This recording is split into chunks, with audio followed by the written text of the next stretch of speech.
বৈদেশিক মুদ্রায়ের অন্যতম বড় উৎস রেমিটেন্স, কিন্তু উচ্চ ফি, লুকানো চার্জ ও অস্বচ্ছ এক্সচেঞ্জ রেটের কারণে প্রবাসীদের পাঠানো অর্থের একটি বড় অংশ হারিয়ে যাচ্ছে। আন্তর্জাতিক ফিনটেক প্রতিষ্ঠান নালা জানিয়েছে, শুধু বাংলাদেশেই বছরে প্রায় 16,200 কোটি টাকা অপ্রয়োজনীয় খরচে নষ্ট হচ্ছে।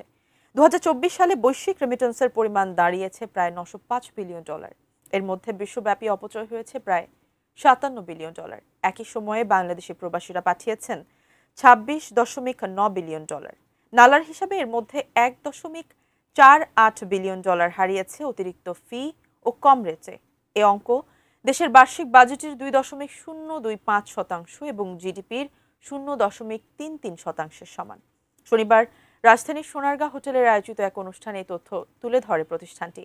অনুষ্ঠানে বক্তব্য রাখেন নালা বাংলাদেশের head of growth Mahmudul Hasan. তিনি বলেন, প্রবাসীদের কষ্টার্জিত টাকা যাতে বিনা খরচে দ্রুত ও নিরাপদে দেশে পৌঁছায়, সে লক্ষ্যেই কাজ করছে নালা। প্রতিটি লেনদেনে স্বচ্ছতা ও আস্থাই তাদের প্রধান অঙ্গীকার। বর্তমানে যুক্তরাষ্ট্র, যুক্তরাজ্য ও ইউরোপের 21টি দেশ থেকে বাংলাদেশে টাকা পাঠানো যাচ্ছে এই অ্যাপের মাধ্যমে। 2021 সালে যাত্রা শুরু করা অ্যাপটির ব্যবহারকারী ইতোমধ্যে 5 লাখ ছাড়িয়েছে। আজকে ধরেন এই মুহূর্তে সম্ভবত 1 ইউরো 141 টাকা। ওই যে আপনি এক্সচেঞ্জ রেটটা যা দেখলেন, টাকা যদি একদিন পরেও আসে, আপনি কিন্তু ওই রেটটা আপনার ব্যাংকে পেয়ে যাচ্ছেন। তো এখানে আপনার প্রবাসী আয় সম্ভবত আমি যতটুকু জানি যে লাগে না, মানে ট্যাক্স লাগে না নাকি বাংলাদেশে, এবং সরকার কিন্তু 2.5% সহ ওইটা আপনার অ্যাকাউন্টে দিবে। সুতরাং এখানে আপনার কোনো একটা পয়সাও কাউকে কোনো চার্জ দেওয়ার ব্যাপার নেই।